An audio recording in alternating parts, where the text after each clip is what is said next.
अस्सलामुअलैकुम। पेशे खिदमत है अंबरनाग मारिया सीरीज की कहानी आदमखोर शिकारी, दूसरा हिस्सा। कौसमा भागकर अपने चचा से लिपट गई और बोली, चचा जान, भगवान का शुक्र है कि आपकी शक्ल देखी। मैं तो ये सुनकर गम से निढाल हो गई थी कि राजा ने आपको कैद में डाल दिया है। तोगान मूंछों पर हाथ फेर कर बोला, अरे राजा की इतनी हिम्मत कहाँ कि मुझे कैद करता। बस जरा उससे झगड़ा हो गया था राजकुमारी के ब्याह के सिलसिले में। मैं गुस्से में आ गया। राजा ने नाराज होकर मुझे जेल में डाल दिया। फिर मैंने ऐसा चमत्कार दिखाया कि राजा मुझे रिहा करने पर मजबूर हो गया। कोसमा दिल में मुस्कुरा रही थी कि तोगान किस कदर झूठ बोल रहा है। उसने कहा, मगर चचा आप तो राजकुमारी से ब्याह करने गए थे। तोगान कुर्सी पर बैठ गया और बोला, हाँ इरादा तो था, मगर मैंने देखा कि राजकुमारी के बाल तो सफेद हो रहे हैं। मैंने उससे शादी का इरादा तर्क कर दिया है। लाओ कुछ पीने को ठंडा शरबत दो, बड़ी प्यास लग रही है मुझे। कोसमा खूब जानती थी कि चचा तोगान को क्यों इतनी प्यास लग रही है। वो मौत के मुंह से बचकर आ रहा था। कोसमा ने ठंडा शरबत लाकर उसे दिया। उसने महसूस किया कि तोगान अंदर ही अंदर परेशान है। वो मारिया के पंजे के सिलसिले में परेशान था। उसे परेशान होना भी चाहिए था। आखिर मारिया के पंजे ने अपना काम क्यों नहीं किया? उसने तो ये पंजा बड़े अमल के बाद हासिल किया था। शाम को तोगान ने घोड़ा पकड़ा और सीधा जंगल वाले गार में आ गया।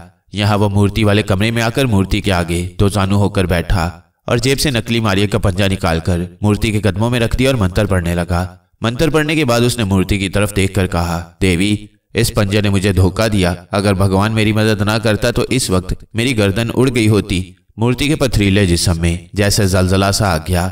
उसकी आंखों से सुरख रोशनी निकली और आवाज आई, तुमने भी राजा को धोखा देने की कोशिश की थी। तुमने उसकी मजबूरी का नाजायज फायदा उठाना चाहा था। भगवान ने तेरी जान बख्शी कर दी। बस तेरे लिए इतना ही बहुत है। फिर मूर्ति के माथे से आग का एक शोला निकलकर पंजे पर पड़ा। नकली पंजा जलकर राख हो गया। मूर्ति की आवाज आई, अब यहाँ से चला जा, नहीं तो मेरा दूसरा शोला तुम्हें जलाकर भस्म कर देगा। तोगान डर गया। फौरन उठकर गार से बाहर निकल गया। समझ गया कि अब राजकुमारी से शादी करके ऐशो आराम करने की उसकी ख्वाहिश कभी पूरी नहीं हो सकती। घोड़े को दौड़ाता वापस अपने घर आ गया। कोसमा ने खाना लगा दिया था। दोनों ने खाना खाया। कोसमा बातें करती रही। तोगान का जहन इस वक्त भी यही सोच रहा था कि कहीं असली पंजा किसी ने उसकी अलमारी से निकालकर नकली पंजा तो नहीं रख दिया। मगर यह कैसे हो सकता था? नकली पंजा किसी को रखने की क्या जरूरत थी? और वहां बाहर का आदमी कौन आ सकता है? घर में सिवाय कोसमा के और कोई भी नहीं है। और फिर अलमारी को उसी तरह ताला भी लगा था। कोसमा पर तो तोगान को शुबा हो ही नहीं सकता था। कोसमा पर शुबा करने की कोई वजह भी नहीं थी। तोगान की समझ में ये नहीं आ रहा था कि मारिया के पंजे का असर क्यों जाया हो गया। आखिर उसने यही सोचा कि देवी के कहने के मुताबिक चूंकि तोगान ने राजा की बेबसी का नाजायज फायदा उठाना चाहा था, इसीलिए देवी ने मारिया के पंजे को बेअसर कर दिया। तोगान खाना खाने के बाद अपने कमरे में जाकर लेट गया। कोसमा अपने चचा की परेशानी को खूब समझ रही थी। वो उस असली पंजे के लिए परेशान थी जो कोसमा ने अपने कमरे की अलमारी में ताला लगाकर रखा हुआ था। कोसमा अब रात को ख्वाब में मारिया का इंतजार करती कि वो आए तो उससे ये पूछे कि वो पंजे की कैद से क्यों कर आजाद हो सकती है। 2 रातें गुजर गईं और मारिया कोसमा के ख्वाब में ना आई। चौथी रात कोसमा ख्वाब में एक बार फिर उसी बाग में पहुंच गई जहां सीढ़ियों में मारिया का बुत लगा हुआ था। मारिया के बुत ने कोसमा से कहा, तूने अपने चचा की जान बचा ली, अच्छा किया। उसका जुर्म इतना घिनौना नहीं था कि राजा उसकी गर्दन उड़ाता। अब तुम ऐसा करो कि जिस पंजे में मैं कैद हूं वो लेकर शहर से बाहर जो दरिया बहता है वहां जाओ। घाट पर तुम्हें एक छोटी सी बांस की टोकरी मिलेगी। पंजे को उस टोकरी में रख देना। जब टोकरी पंजे को लेकर दरिया की लहरों पर बहने लगे तो तुम वापस आ जाना। इसके साथ ही कोसमा की आंख खुल गई। वो मारिया से कोई बात भी न कर सकी। लेकिन मारिया ने जो कुछ ख्वाब में कहा था कोसमा ने उस पर अमल करना जरूरी समझा। चुनाचे जब सुबह हुई तो कोसमा ने अपनी अलमारी खोलकर वो डिब्बा बाहर निकाला जिसमें मारिया का पंजा रखा था। अभी उसने मारिया का पंजा बाहर निकाला ही था कि दरवाजा खुला और उसका चचा तोगान गजबनाक हालत में अंदर घुस आया। तो ये तुम थी जिसने असली पंजे की जगह नकली पंजा रख दिया था? कोसमा घबरा गई, मगर इस घबराहट में भी उसका जहन इतना हाजिर रहा कि उसने 1 सेकंड के अंदर अंदर पंजा अपनी आंखों से लगा लिया। वो एकदम गायब हो गई। अब उसके चचा तोगान का लहजा बदल गया। वो कोसमा की मिन्नत करने लगा कि मैं तुम्हारा चचा हूं, ये पंजा मुझे दे दो। ये मेरी बरसों की मेहनत का नतीजा है। मैंने इसे बड़ी जबरदस्त रियाजत करने के बाद हासिल किया है। मगर कोसमा उसे किसी हालत में भी वो पंजा नहीं दे सकती थी। उसने कहा, चचा जान, मुझ पर यह राज खुल चुका है कि इस पंजे में आपने मारिया को कैद कर रखा है। मैं ये पंजा आपको हरगिज नहीं दूंगी। तोगान बोला, तो फिर तू इसे लेकर क्या करेगी? कोसमा ने कहा, चाहे मैं इसे किसी कुएं में फेंक दूं मगर आपको नहीं दूंगी। कोसमा अपने चचा को ये नहीं बताना चाहती थी कि मारिया ने उसे दरिया में बहा देने की हदायत की है। तोगान बोले जा रहा था और कोसमा की मिन्नत समाजत कर रहा था। मेरी बच्ची, इस पंजे में मारिया नहीं है, तुम्हें किसी ने गलत कहा है। कोस्मा बोली, मारिया ने खुद मुझे ख्वाब में आकर बताया है कि आपने उसे इसमें कैद कर रखा है। अब तोगान घबरा सा गया, क्योंकि कोस्मा सच कह रही थी और सच के आगे झूठ हमेशा घबरा जाया करता है। तोगान बात को बदल कर बोला, अच्छा अगर ऐसा ही है तो मैं मारिया को इसमें से आजाद कर सकता हूँ। पंजा मुझे दे दो, मैं तुम्हारे सामने मारिया को इसमें से निकाल दूंगा। मगर कोस्मा को खूब मालूम था कि उसका चचा महज पंजा हासिल करने के लिए ऐसा कह रहा है। अगर ऐसी बात होती तो मारिया उसे ऐसा न कहती कि पंजे को दरिया में बहा देना। वह हर सूरत में मारिया की हदायत पर अमल करने का अहद कर चुकी थी। चुनांचे उसने कहा, चाचा जान, मुझे अफसोस है कि यह पंजा मैं आपके हवाले नहीं कर सकती। मैं इसे एक अंधे कुएं में फेंकने जा रही हूँ। तोगान वावेला करता रह गया। कोस्मा, भगवान के लिए इतने कीमती पंजे को अंधे कुएं में ना फेंको। चलो मुझे बता दो कि तुम इसे किस अंधे कुएं में फेंकने जा रही हो। मगर कोस्मा ने कोई जवाब ना दिया। मुसीबत यह थी कि कोस्मा उसे नजर नहीं आ रही थी। कोस्मा कमरे से निकल गई और सीधी दरिया की तरफ रवाना हो गई। वो पैदल ही दरिया की तरफ जा रही थी। वो किसी को दिखाई नहीं दे रही थी। दरिया खामोशी से बह रहा था। मारिया ने ख्वाब में जिस जगह का इशारा किया था, कोस्मा उस जगह पहुंच गई। क्या देखती है कि दरिया के किनारे बांस की एक गोल छोटी सी टोकरी पानी की लहरों पर डोल रही है। मारिया ने इसी टोकरी के बारे में हदायत की थी। कोस्मा ने सबसे पहले मारिया का पंजा अपनी आंखों से लगाया। वो गैबी हालत से ज़ाहिरी हालत में आ गई। अब वो नजर आ रही थी। उसने मारिया का पंजा बांस की टोकरी में रख दिया। इसके साथ ही बांस की टोकरी ने अपने आप दरिया की लहरों के साथ बहना शुरू कर दिया। कोस्मा दरिया के किनारे खड़ी टोकरी को नजरों से दूर जाते देखती रही। उसके कानों में मारिया की मध्यम सी आवाज आई, कोस्मा बहन, तुम्हारा शुक्रिया। खुदा ने चाहा तो फिर कभी मैं तुम्हें मिलने आऊंगी। कोस्मा ने कहा, मैं तुम्हारा इंतजार करूंगी मारिया बहन। इसका मारिया की तरफ से कोई जवाब ना आया। कोस्मा दरिया के किनारे पर ही खड़ी रही। जब बांस की टोकरी उसकी निगाहों से ओझल हो गई तो वो बोझल कदम उठाती वापस अपने घर की तरफ चल पड़ी। उसे इस बात की खुशी थी कि मारिया उसके अय्यार और लालची चचा की पहुंच से बाहर हो गई है और अब वो उसका कुछ नहीं बिगाड़ सकता। बांस की टोकरी दरिया के किनारे से हटकर दरिया के दरमियान में आ गई, जहां लहरों का बहाव और रफ्तार काफी तेज थी। टोकरी ने तेजी से बहना शुरू कर दिया। एक तरफ थ्यूसोंग और नाग अपने साथी अंबर की खोज में उस कस्बे की तरफ जा रहे थे, जहां अंबर कोताश के घर में ठहरा हुआ था। दूसरी तरफ मारिया उल्लू के पंजे में कैद बांस की टोकरी में दरिया की लहरों पर बहती जा रही थी। और तीसरी तरफ केटी नेक दिल पादरी से जुदा होने के बाद एक मालबरदार बहरी जहाज में अफ्रीका की तरफ चली आ रही थी। केटी का जहाज अफ्रीका के साहिल पर लंगर अंदाज हुआ तो केटी को अचानक अंबर की हल्की हल्की खुशबू महसूस हुई। वो बेहद खुश हुई। उसने खुशबू के पीछे पीछे चलना शुरू कर दिया। ये वही कस्बा था जहां अंबर अपनी मुंह बोली बहन कोताश के घर में ठहरा हुआ था। केटी की खुशबू उसने भी महसूस कर ली थी और वो मकान से निकलकर बाहर आ गया। उसने भी खुशबू के साथ साथ आगे बढ़ना शुरू कर दिया। एक दूसरे की खुशबू केटी और अंबर को शहर से दूर एक जंगल के किनारे ले आई। अंबर ने केटी को दूर से देख लिया। केटी ने भी अंबर को देख लिया था। दोनों बहन भाई जब एक दूसरे से मिले तो खुशी से उनकी आंखों में आंसू आ गए। उन्होंने एक दूसरे से नाग, मारिया और थ्यूसोंग के बारे में पूछा और फिर अंबर ने केटी को साथ लिया और उसे कोताश के घर ले आया। कोताश केटी से मिलकर बहुत खुश हुई। अब उन दोनों ने यह फैसला किया कि चंद रोज इसी जगह ठहरकर नाग, मारिया और थ्यूसोंग का इंतजार किया जाए, शायद वो भी उधर आ निकलें। और फिर ऐसा ही हुआ।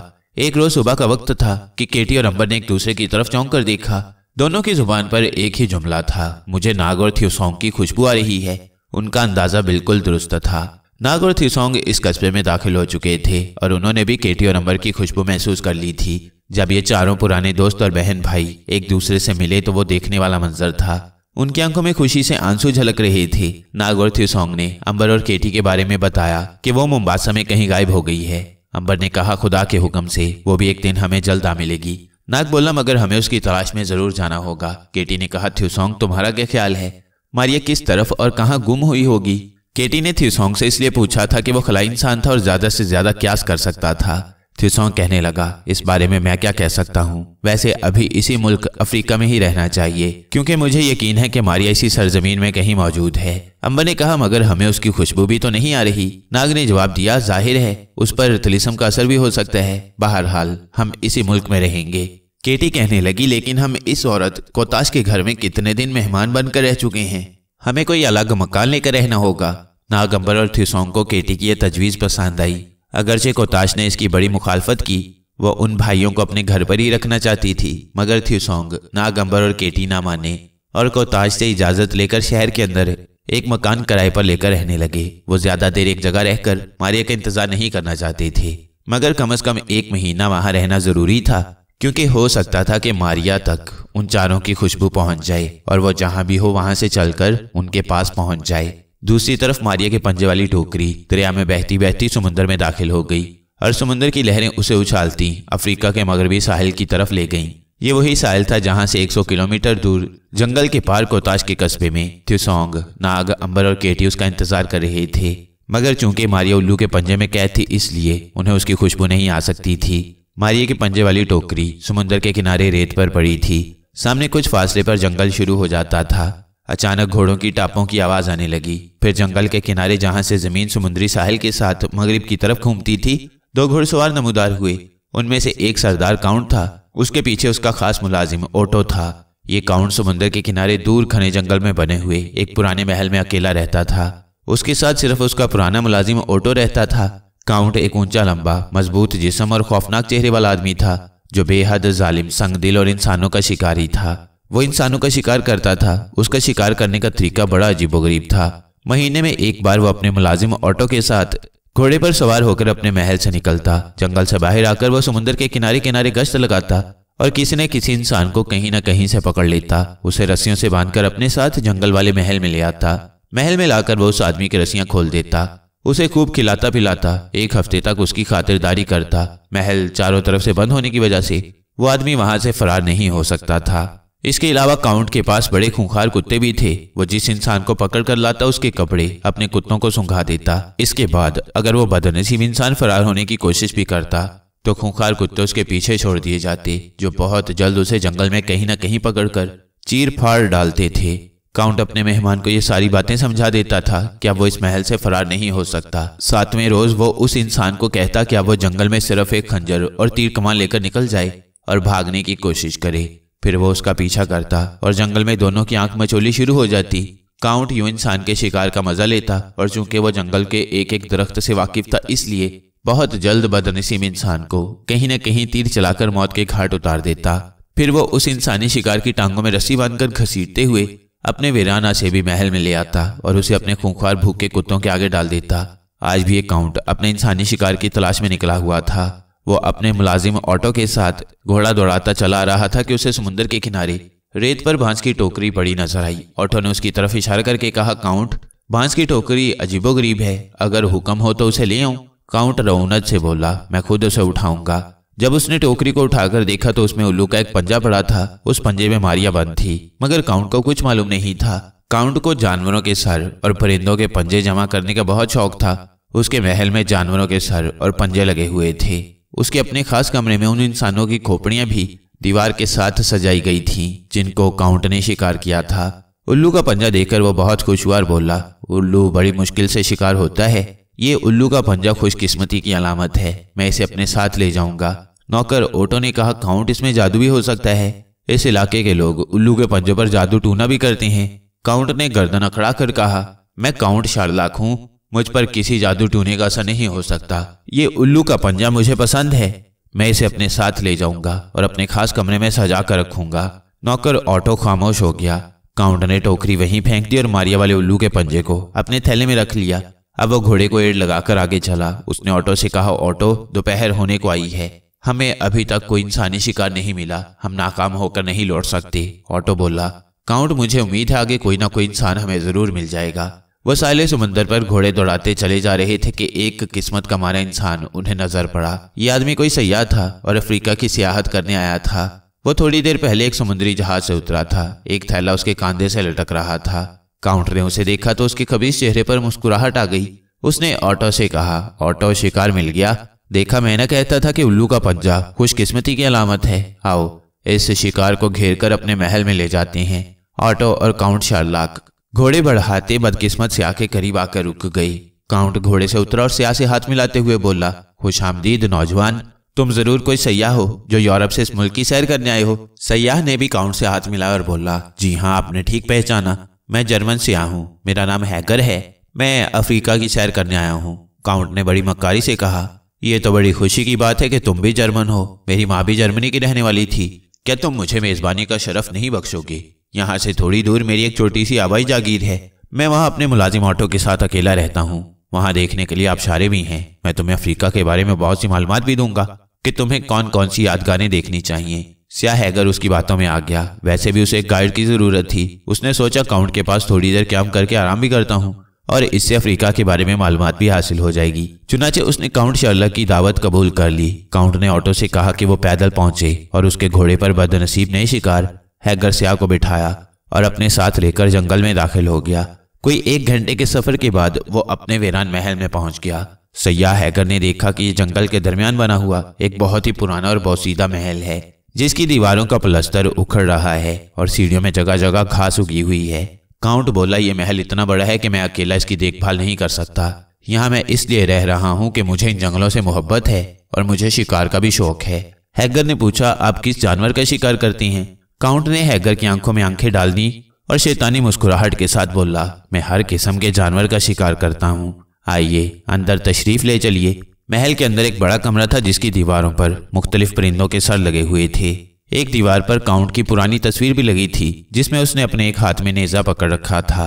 पुरानी तर्ज के बोसीदा सोफे पड़े थे। बीच में एक स्याह गोल मेज भी बिछी थी। फिजा में नमी और इंसानी खून की बूझ रची हुई थी। हैगर पहले तो घबराया, मगर काउंट हंस हंस कर उसे बातें करने लगा और बोला, मेरे पास अक्सर स्याह आती रहती हैं। वो मेरे इसी महल में काम करती हैं और फिर मुझसे मालूमात हासिल करके अफ्रीका के जंगलों की सैर को निकल जाती हैं। इतने में ऑटो भी जंगल के आसान और नजदीकी रास्तों से होता हुआ वहां पहुंच गया। काउंट ने उसे मेहमान हैगर के लिए खाना तैयार करने को कहा। काउंट स्याह हैगर से बातें करने लग गया। फिर बोला, हैगर तुम खुलकर बैठो और अगर चाहो तो उछल भी कर सकती हो। मैंने यहाँ गर्म पानी का भी इंतजाम कर रखा है। हैगर पहले तो कुछ डरा डरा सा था, मगर फिर उसका खौफ दूर हो गया क्योंकि काउंट उसके साथ बड़ी बेतकल्लुफी और खुश अखलाकी से पेश आ रहा था। हैगर ने गुस्ल किया। खाना आ गया। खाने में हर किस्म के जंगली परिंदे का गोश्त और तरह तरह के मीठे खुशबूदार फल थे। खाना बेहद लजीज था। हैगर ने पेट भर कर खाया और फिर काउंट के कहने पर सो गया। काउंट अपने कमरे में आ गया। ऑटो उसके साथ था। उस कमरे की दीवारों पर जगह जगह इंसानी खोपड़ियों को कीलों से ठोंक कर लगा दिया गया था।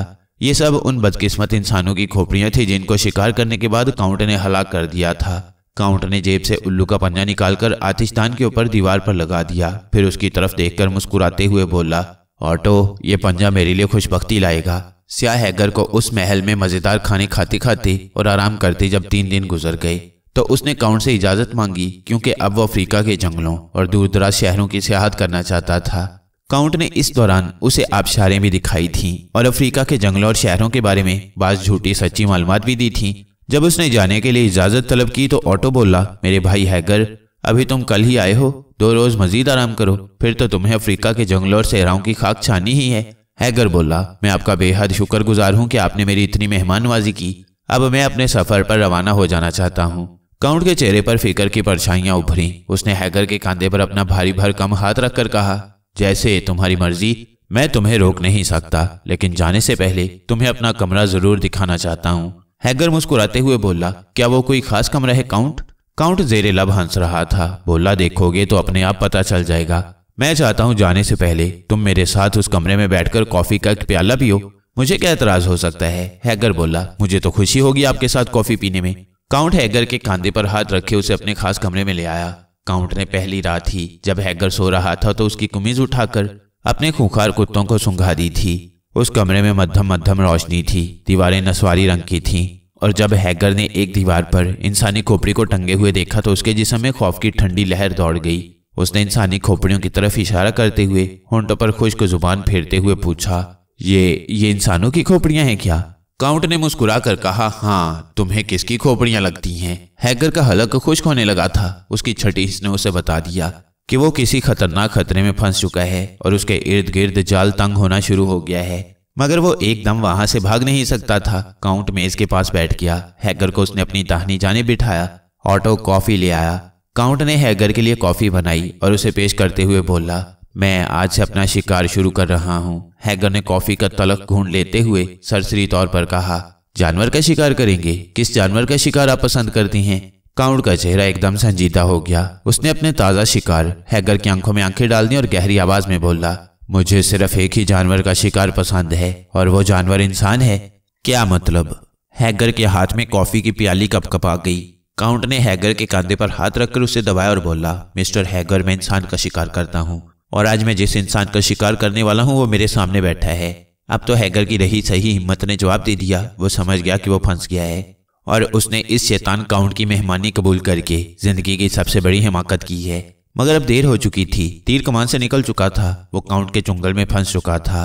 फिर भी उसने बज़ाहिर मुस्कुराते हुए कहा, मैं आपका मतलब नहीं समझा काउंट। काउंट ने सीटी बजाई। कमरे के दरवाजे में से 4 ऊंचे लंबे खूंखार कुत्ते शोर मचाते गुर्राते दाखिल हुए और सीधे हैगर के कपड़ों की बू लेते उसके सामने आकर जोर जोर से भौंकने लगे। हैगर का तो रंग जर्द हो गया, काटो तो बदन में लहू नहीं, खून ठंडा पड़ गया। काउंट ने दूसरी बार सीटी बजाई तो कुत्ते दौड़कर बाहर निकल गए। हैगर डरा डरा सा बैठा था। काउंट ने अब उसे कहना शुरू किया, सुनो मिस्टर हैगर, मैं इंसानों का शिकारी हूँ और मैं इंसान का शिकार किस तरह करता हूँ ये बात अभी बताता हूँ। तुम मेरे शिकार हो, मैं तुम्हारा शिकार करूंगा, लेकिन मेरा शिकार करने का तरीका ये है कि मैं तुम्हें जंगल में खुला छोड़ दूंगा। तुम जहां चाहे छुप सकती हो, अगर फरार होना चाहो तो फरार भी हो सकती हो। मैं तुम्हारे पीछे पीछे तुम्हारी खोज में रहूंगा, जिस तरह एक माहिर शिकारी अपने शिकार की खोज में लगा रहता है। तुम अगर फरार हो भी गए तो मेरे खूंखार कुत्ते तुम्हें बहुत जल्द दबोचकर तुम्हारी तिक्का बोटी कर देंगे। उन्हें तुम्हारी कमीज सूंघा दी गई है। तुम जंगल में जहां भी जाओगे खूंखार कुत्ते वहां पहुंच जाएंगे। वो तुम्हें इस जंगल से बाहर नहीं निकलने देंगे। उन्हें इस काम की बाकायदा ट्रेनिंग दी गई है। अभी काफी दिन बाकी है। मैं शाम होने से पहले पहले तुम्हें शिकार कर लेना चाहता हूँ। हैगर की जुबान दहशत के मारे सूख कर लकड़ी बन गई थी। उसने बड़ी मुश्किल से लरसती हुई आवाज में कहा, काउंट तुम मुझे शिकार करके क्या करोगे? काउंट कहकहा लगाकर हंसा और खोपड़ी वाली दीवार की तरफ इशारा करके बोला, इस दीवार पर तुम जिन खोपड़ियों को देख रहे हो ये सब उन लोगों की खोपड़ियां हैं जिन्हें मैंने शिकार किया था। इन खोपड़ी में तुम्हारी खोपड़ी भी लगा दी जाएगी। तुम बिल्कुल फिक्र ना करो, तुम्हारी खोपड़ी में सबसे ऊंची करके लगाऊंगा क्योंकि तुम जर्मन हो और जर्मन लोगों को अपनी बर्तरी का बड़ा ख्याल रहता है। हैगर के हाथों के तोते उड़ गए। उसने पहले तो काउंट की मिन्नत समाजत की कि किसी तरह वो उसे छोड़ दे, लेकिन जब उसे यकीन हो गया कि काउंट उसे नहीं छोड़ेगा और उसको शिकार करने का अहद कर चुका है तो वो खामोश हो गया। उसने काउंट के सामने हथियार डाल दिया और बोला, मैं तुम्हारी बात जानता हूँ, मुझे जंगल में जहां तुम चाहो छोड़ दो। काउंट ने खुश होकर बदकिस्मत से हैगर का कंधा जोर से दबाया और बोला, शाबाश, मुझे तुम जैसे बहादुर शिकार पसंद हैं। तुम जैसे दिलेर जानवरों का शिकार करके मुझे खुशी होती है। आओ मेरे साथ। वो हैगर को दूसरे कमरे में ले गया। यहाँ ऑटो खूंखार कुत्तों की जंजीरें थामे खड़ा था। कुत्ते हैगर की बू पाते ही उसकी तरफ उछलने लगे। काउंट ने उन्हें पीछे हटा दिया और ऑटो से कहा, इन्हें संभालो ऑटो, अभी इनके छोड़ने का वक्त नहीं आया। फिर उसने हैगर को एक खंजर दिया और उसके पांव में पतली जंजीर बांध दी जिसके सिरे पर एक शेर का बाट बंधा हुआ था। हैगर ने ताज्जुब से पूछा, ये जंजीर मुझे क्यों पहनाई जा रही है? काउंट ने कहा, तुम्हें जंगल में एक जगह ले जाकर छोड़ दिया जाएगा। तुम अगर चाहो और तुम्हारे पास इतना वक्त हो तो तुम इस जंजीर को पत्थर की मदद से तोड़ भी सकती हो और फरार होने की कोशिश भी कर सकती हो। लेकिन ये याद रखना, मैं अपने तीर कमान के साथ और मेरे खूंखार कुत्ते तुम्हारे पीछे लगे होंगे। मैं एक माहिर निशानाबाज हूं और मेरे कुत्तों ने आज तक अपना शिकार कभी नहीं छोड़ा। आओ अब शिकार का खेल शुरू करते हैं। बेचारा किस्मत का मारा हैगर साथ चल पड़ा। जंजीर का शेर भर का बाट उसने अपने हाथ में उठा लिया। ऑटो कुत्तों को लेकर पीछे पीछे चल रहा था। जंगल में एक जगह पहुंचकर काउंट रुक गया। ऑटो भी कुत्तों के साथ वहीं ठहर गया। काउंट ने सामने वाली छोटी सी पहाड़ी की तरफ इशारा करके कहा, उस सामने वाली पहाड़ी के पार समुंदर है। अगर तुम में हिम्मत है तो उस पहाड़ी के पार जाकर समुद्र में कूदकर अपनी जान बचाने की कोशिश कर सकती हो, लेकिन मैं तुम्हारे पीछे पीछे होऊंगा। मेरे तीर तुम्हें तलाश कर लेंगे और अगर मेरे तीर तुम्हें शिकार ना कर सके तो फिर मेरे कुत्ते तुम्हें जंगल में जहां भी होगे पहुंचकर दबोच लेंगे। अब भागो भागो भागो, मैं 15 मिनट के बाद तुम्हारे पीछे निकलूंगा। बदनसीब हैगर मजबूर था। उसने जंगल की एक पगडंडी पर भागना शुरू कर दिया। ठीक 15 मिनट बाद काउंट ने ऑटो को इशारा किया कि वो खूंखार कुत्तों को लेकर पहाड़ी की दूसरी तरफ चला जाए और खुद तीर कमान लिए पेटी के साथ खंजर लटकाए अपने शिकार के पीछे रवाना हो गया। बदकिस्मत हैगर ने जंगल में आते ही अपने आप को किसी हद तक आजाद महसूस किया और वो जितनी तेज भाग सकता था भागने लगा। शेर भर का बाट हाथ में उठाकर भागने से वो बहुत जल्द थक गया और उसका सांस फूल गया। उसे मालूम था कि उसके पास सिर्फ 15 मिनट हैं। इतनी देर में उसे बहुत दूर निकल जाना चाहिए और फिर पहाड़ी पार करके समुद्र में छलांग लगा दे। आखिर वो कहीं ना कहीं तो पहुंच ही जाएगा। सबसे पहले उसने एक जगह बैठकर पत्थरों की मदद से अपने पांव में बंधी हुई लोहे की जंजीर तोड़ डाली। अब वो ज्यादा तेजी से भागने लगा। जंगल घना था, झाड़ियां और घास उसका रास्ता रोक रही थीं। फिर भी वो रुके बगैर दौड़ता चला गया। रास्ते में कई खड्ड और नाले आए, वो उनको फलांगता चला गया, यहाँ तक कि पहाड़ी उसके सामने आ गई। उसने पहाड़ी के बाएं जानिब से होकर दूसरी तरफ निकलने की कोशिश शुरू कर दी। दूसरी जानिब एक और पहाड़ी आ गई। वो उस पहाड़ी पर चढ़ने लगा। चढ़ाई मुश्किल थी, उसकी रफ्तार सुस्त पड़ गई। वैसे भी उसका सांस फूल गया था, मगर मौत का खौफ उसे भागने पर मजबूर कर रहा था और वह जितनी तेज भाग सकता था भागता रहा। अभी वो पहाड़ी की आधी चढ़ाई भी नहीं तय कर पाया था कि 15 मिनट गुजर गए और उसे दूर समुद्र की जानिब से खूंखार कुत्तों के भौंकने की आवाजें सुनाई दीं। ये आवाज उसकी तरफ बढ़ रही थी। हैगर ने परेशान होने के बजाय हौसला बुलंद किया और पहाड़ी की चढ़ाई चढ़ता चला गया। वो पहाड़ी की चोटी पर पहुंचकर दूसरी तरफ उतरने लगा। ढलान पर वो तेज तेज उतरने लगा। झाड़ियों ने उसका चेहरा जख्मी कर दिया। उसके कपड़े कई जगहों से फट गए, मगर वो कहीं एक पल के लिए भी न रुका। पहाड़ी से उतरा तो सामने फिर एक घना जंगल आ गया। ये जंगल ज्यादा तवील नहीं था। उसके पीछे समुंदर था और उधर ही से कुत्तों के भौंकने की आवाजें आ रही थीं, जो करीब से करीब तर आ रही थीं। हैगर ने अपनी कमीज उतार कर फेंक दी, इस ख्याल से कि कुत्ते उसकी कमीज की बू पर आ रही हैं तो दूसरी तरफ निकल जाएंगे। उसने कमीज अपने बाएं जानिब एक गड्ढे में फेंकी और खुद तिरछा होकर दूसरी तरफ से समुंदर की तरफ भागा। मगर कुत्तों की आवाजें उसी की तरफ चली आ रही थीं। शायद कुत्ते उसकी जिस्म की बू पर लगे हुए थे। वो इतना थक गया था कि अब उसे एक कदम भी नहीं चला जाता था। सांस धौंकनी की तरह चल रहा था। जिस्म पसीने में शराबूर था। वो बेदम होकर एक जगह सांस लेने के लिए बैठ गया। अभी उसे बैठे चंद सेकंड ही हुए थे कि ठक की आवाज आई। हैगर ने चौंक कर ऊपर देखा। एक लंबा लोहे का तीर दरख्त में किसी तरफ से आकर खुब गया था। वो उठकर बेतहाशा दौड़ने लगा। काउंट उसके सर पर पहुंच गया था। हैगर ने भी हिम्मत न हारी। वो उठा और पहाड़ी की ढलान पर समुंदर की तरफ बेतहाशा दौड़ने लगा। वो झाड़ियों और छोटे बड़े पौधों के ऊपर से छलांगे लगाता चला जा रहा था। कमीज उतारकर फेंकने से उसे एक फायदा जरूर हुआ था। अब खूंखार कुत्तों का रुख दूसरी तरफ हो गया था। हैगर के पीछे से तीर आने लगे। वो लहराता बल खाता दौड़ता जा रहा था। ये भी उसकी अक्लमंदी थी ताकि कोई तीर उसे सीधा आकर ना लगे। चुनाचे पीछे से काउंट ने जितने भी तीर चलाए वो आसपास झाड़ियों में आकर लगे। अब उसे सामने समुद्र का वसी और ईज दामन नजर आने लगा। साहिल पर आकर उसने अपनी रफ्तार तेज कर दी। फिर उसने अपने आप को समुद्र में गिराकर लहरों के हवाले कर दिया। यहाँ बदकिस्मती से लहरों का बहाव तेज नहीं था। एक लहर उसे उठाकर समुद्र में दूर ले गई तो दूसरी लहर ने उसे वापस साहिल पर लाकर फेंक दिया। उसने सर उठाकर देखा। उसके सर पर काउंट खड़ा था। उसके मकरूह चेहरे पर फातिहाना मुस्कुराहट थी। दूर से कुत्तों की आवाजें अभी तक आ रही थीं। काउंट के हाथ में तीर कमान था और तीर का रुख हैगर के दिल की तरफ था। इतने में कुत्ते भी वहां पहुंच गए और उन्होंने हैगर को भंबोड़ना शुरू कर दिया। काउंट ने हाथ उठाकर जोर से सीटी की आवाज मुंह से निकाली। कुत्ते एकदम से पीछे हट गए। ऑटो ने उनको संभाल लिया। हैगर अधमुआ हो चुका था। काउंट ने उसके हाथ रस्सी से बांध दिए और उसे घोड़े पर डालकर वापस अपने महल में लाकर सतून से बांध दिया और बोला, मैं तुम्हारी बहादुरी का कायल हो गया हूँ। आज तक मेरा कोई शिकार जंगल से निकलकर समुद्र तक नहीं पहुंच सका। वो सब जंगल में ही मेरे हाथों मौत के घाट उतर गए। तुम पहले शिकार हो जिसने जंगल से निकलकर समुद्र में छलांग लगाई। हैगर ने आजिजी से कहा, आखिर तुम मुझे क्यों हलाक करना चाहते हो? मैंने क्या जुर्म किया है? काउंट बोला, फिक्र न करो, अब मैं अपने हाथ से तुम्हें हलाक नहीं करूंगा, बल्कि तुम्हें एक दूसरी सजा दूंगा जिसमें तुम जिंदा रहोगे, मगर इस तरह जिंदा रहोगे कि अगर कोई तुम्हें देखेगा तो दहशत के मारे चीख मारकर बेहोश हो जाएगा।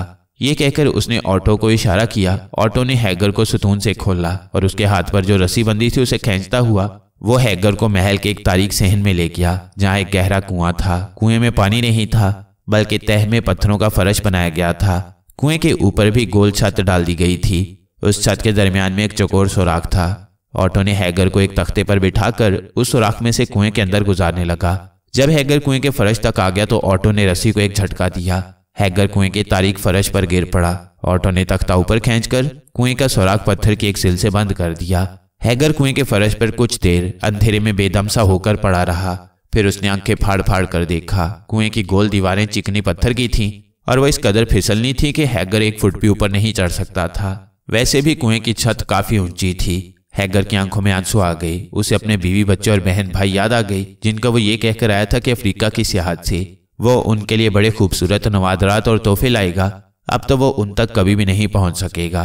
काउंट ने उसे मौत के कुएं में फेंक दिया था, जहां वो भूखा प्यासा ज्यादा से ज्यादा 4-5 दिन तक जिंदा रहकर मर जाएगा और किसी को कानो कान खबर भी नहीं होगी कि हैगर मर गया है।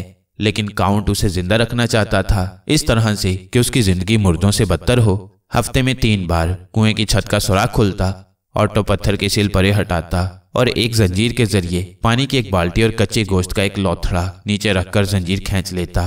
पहले तो हैगर ने सिर्फ पानी पिया और कच्चे गोश्त को हाथ भी न लगाया, मगर जब 2 दिन बाद भूख ने उसे निढाल कर दिया तो उसने आंखें बंद करके कच्चे गोश्त को थोड़ा सा खाकर पेट की आग बुझाई। इसके बाद जब ऑटो कच्चे गोश्त का लोथड़ा नीचे फेंकता तो हैगर उसे भूखों की तरह पकड़कर उसी वक्त खा जाता। पानी की भरी हुई बाल्टी लेकर खाली बाल्टी जंजीर के साथ बांध देता।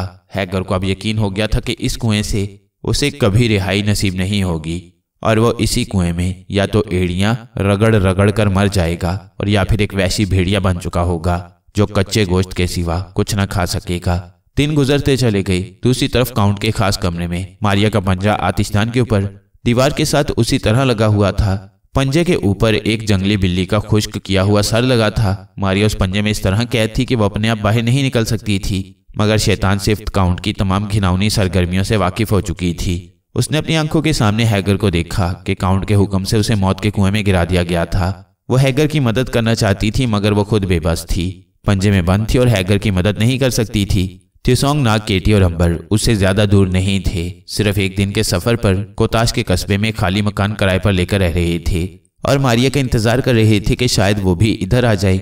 जब उन्हें वहां रहते हुए 1 महीना गुजर गया तो नाग ने कहा कि यहाँ रहना अब बेकार है, अब हमें यहाँ से चल देना चाहिए। थिसोंग और केटी ने भी नाग के ख्याल की तायद की। सिर्फ अंबर कुछ देर और क्याम करना चाहता था, लेकिन अपने साथियों की मर्जी के आगे वो भी झुक गया। उन्होंने अपनी बहन कोताश से आखिरी मुलाकात की और जंगल में उस रास्ते पर चलना शुरू कर दिया जो समुद्र के किनारे की तरफ जाता था। उनका ख्याल था कि वहां से वो किसी बंदरगाह पर जाकर किसी जहाज में सवार हो जाएंगे और मुल्क रूम की तरफ मारिया की तलाश करेंगे। वो घोड़ों पर सफर कर रहे थे क्योंकि केटी ने उन्हें कहा था कि समुद्र वहां से आधे दिन के सफर पर ही है। वो यूं ही जंगल के रास्तों पर आहिस्ता आहिस्ता सफर करते रहे। चूंकि उनकी रफ्तार धीमी थी इसलिए उन्हें जंगल में ही शाम हो गई। थिसोंग ने कहा, मेरा ख्याल है हमें इसी जगह रात गुजारनी चाहिए, कल सुबह सफर पर चलेंगे। समुद्र का किनारा यहाँ से कितनी दूर होगा केटी? केटी ने कहा, अगर हम इसी वक्त चल पड़े तो आधी रात तक पहुंच जाएंगे। नाग बोला, इतनी जल्दी करने की क्या जरूरत है, ये जगह खुशगवार है, यहीं रात गुजारती है। चुनाचे उन्होंने वहीं घोड़ों को चरने के लिए खुला छोड़ दिया और खुद एक जगह घास फूस साफ करके लेटने और आराम करने के लिए जगह बना दी। अभी शाम पूरी तरह से नहीं हुई थी, जंगल में दिन की रोशनी थी। नाग ने कहा, मैं जरा इस जंगल का एक चक्कर लगाकर अभी आता हूँ। अंबर बोला, खुदा के लिए मत जाओ, तुम फिर किसी मुसीबत में फंस जाओगे तो हम परेशान हो जाएंगे। नाग ने नाराज होकर कहा, अंबर भाई, मैं अकेला ही मुसीबत में नहीं फंसता, हम में से हर किसी पर मुसीबत आ जाती है, ये तो हमारे सफर का एक हिस्सा है। केटी बोली, ये तो तुम ठीक कह रहे हो, मगर हमें भी जानबूझकर मुसीबत मोल नहीं लेनी चाहिए। थिसोंग ने कहा, मैं तुम्हारे साथ चलता हूँ।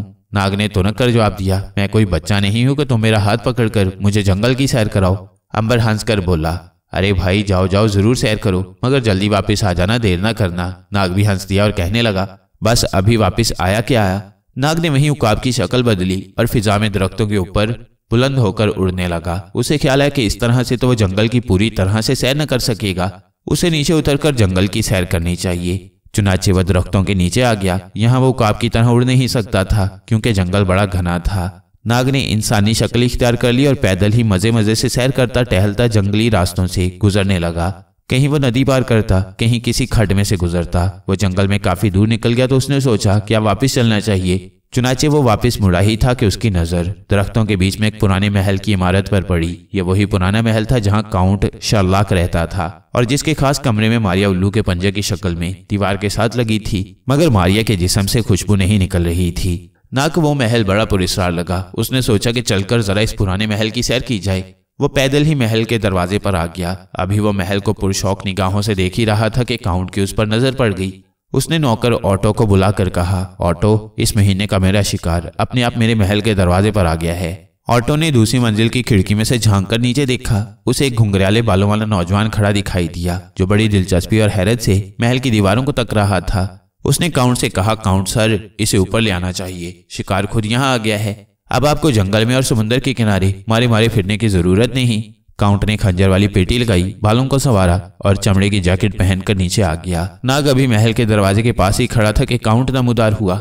नाग की तरफ मुस्कुराते हुए उसने हाथ बढ़ाया और खुश इखलाक की और बड़ी ही मीठी आवाज में बोला, खुश आमदीद नौजवान, मेरे महल में तुम्हारा आना मेरे लिए मुबारक होगा। तुमने मुझे इस जंगल में मेजबानी का शरफ बख्शा है। मेरा नाम काउंट शर्लाक है। ये महल मेरे दादा ने बनाया था। मैं इसी महल में रहता हूँ। चूंकि शिकारी हूँ, शेर का शिकार खेलता हूँ। इसलिए यहीं का होकर रह गया हूँ। अंदर तशरीफ लाओ मेरे मेहमान, क्या तुम मेरे साथ कॉफी का एक गरम गरम प्याला नहीं पियोगे? उसने एक ही सांस में कितनी ही बातें कर डाली। नाग मुस्कुरा दिया। नाग यही समझा कि ये बातूनी किस्म का बिगड़ा हुआ नवाब है। रस्सी जल गई मगर बल नहीं गया। जागीरें खत्म हो गईं, मगर ये नवाब अब भी बोसीदा किलों के खंडरों में बैठे अपने आप को काउंट यानी नवाब समझ रहे हैं। नाग ने कहा, मेरा नाम नाग है, मैं सयाह हूँ और यहाँ जंगल में से गुजर रहा था कि आपके महल पर नजर पड़ी। सोचा कोई तारीखी इमारत होगी, इसे देखना चाहिए। काउंट ने नाग के कांधे पर अपना भारी हाथ रखते हुए उसे आहिस्ता से महल के दरवाजे की तरफ धकेलते हुए कहा, मेरे दोस्त, ये वाकई एक तारीखी महल है जहाँ कभी मेरे माँ बाप बाकायदा दरबार लगाया करते थे, मगर अब वो बातें खत्म हो गई हैं। मैं सिर्फ एक नौकर के साथ यहाँ रहता हूँ। कभी शेर का या दूसरे जानवरों का शिकार खेलने जंगल में निकल जाता हूँ। नाग ने खास तौर पर महसूस किया कि काउंट ने उसके कांधे पर हाथ रखकर जानबूझकर दरवाजे की तरफ धकेला था। उसका माथा ठिनका कि यह जरूर कोई पुरस्कार आदमी है, इसका मुअम्मा हल करना चाहिए। अपनी आदत के मुताबिक काउंट ने नाग को पहले वाले कमरे में बिठाकर कॉफी पिलाई और उससे इस किस्म की बातें करता रहा जिस तरह की बातें वो अक्सर अपने शिकार इंसानों से करता था। नाग अब भी उसे एक शिकारी नवाब ही समझ रहा था कि काउंट ने उसे अपने खास कमरे में आने की दावत दी। उस कमरे में आते ही काउंट ने अपना लहजा तब्दील कर लिया। उसे क्या मालूम था कि नाग असल में कौन है और उसकी ताकत कितनी है। वह तो उसे एक दुबला पतला सांवला नौजवान ही समझ रहा था। दूसरी तरफ नाग ने जब दीवारों पर इंसानी खोपड़ियां सजी हुई देखी तो उसे यकीन हो गया कि दाल में कुछ काला जरूर है।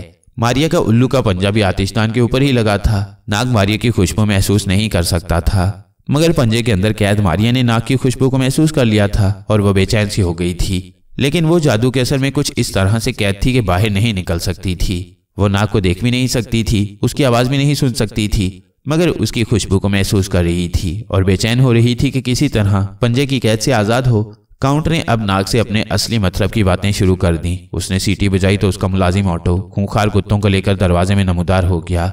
नाग ने उन कुत्तों की तरफ इशारा करके कहा, क्या आप इन कुत्तों की मदद से भी शिकार खेलती हैं? काउंट ने नाग की आंखों में आंखें डाल दी। पहली बार उसे महसूस हुआ कि वो अपने शिकार की आंखों से आंखें नहीं मिला सकता।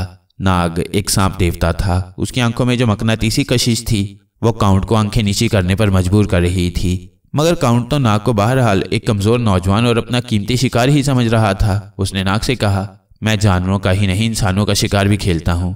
नाग ने चौंक कर काउंट की तरफ देखा। क्या मतलब है आपका? यानी आप इंसानों का भी शिकार करते हैं?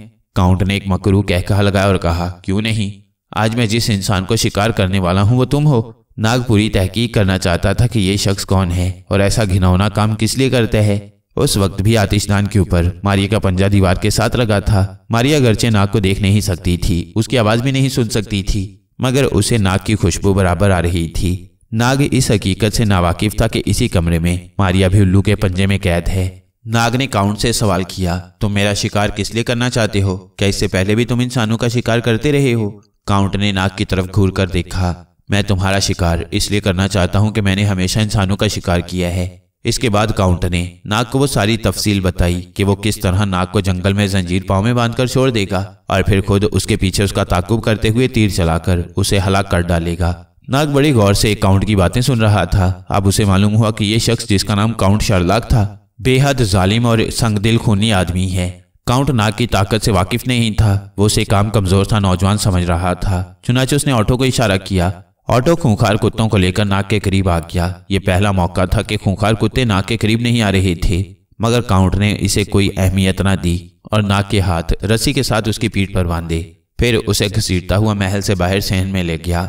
यहाँ उसके पांव से शेर के बाट वाली जंजीर बांधी और कहा, अब तुम जंगल में अपनी जान बचाने के लिए भागो।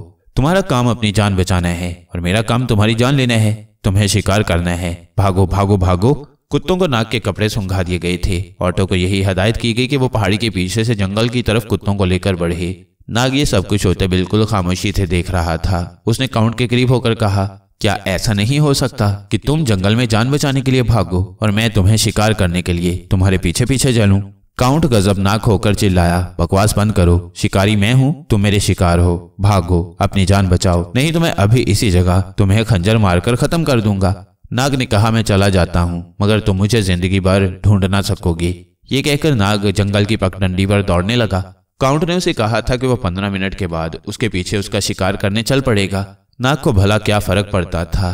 वह जब काउंट की नजरों से दरख्तों के पीछे उछल हो गया तो सांस खींचा और रुकाब बनकर फिजा में बुलंद हुआ।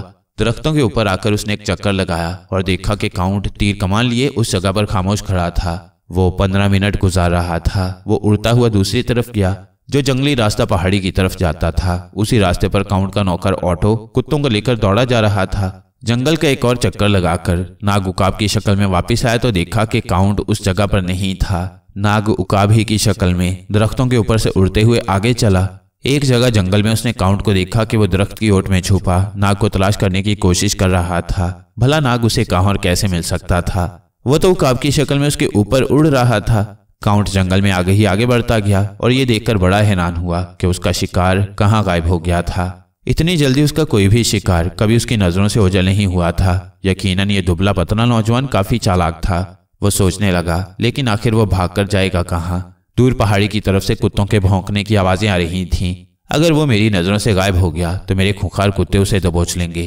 काउंट झाड़ियों, खड्ड, नालों और ऊंची ऊंची घास के मैदानों से अच्छी तरह वाकिफ था, लेकिन इस बात से उसे हैरत जरूर थी कि उसका शिकार उसे कहीं भी नजर नहीं आ रहा था।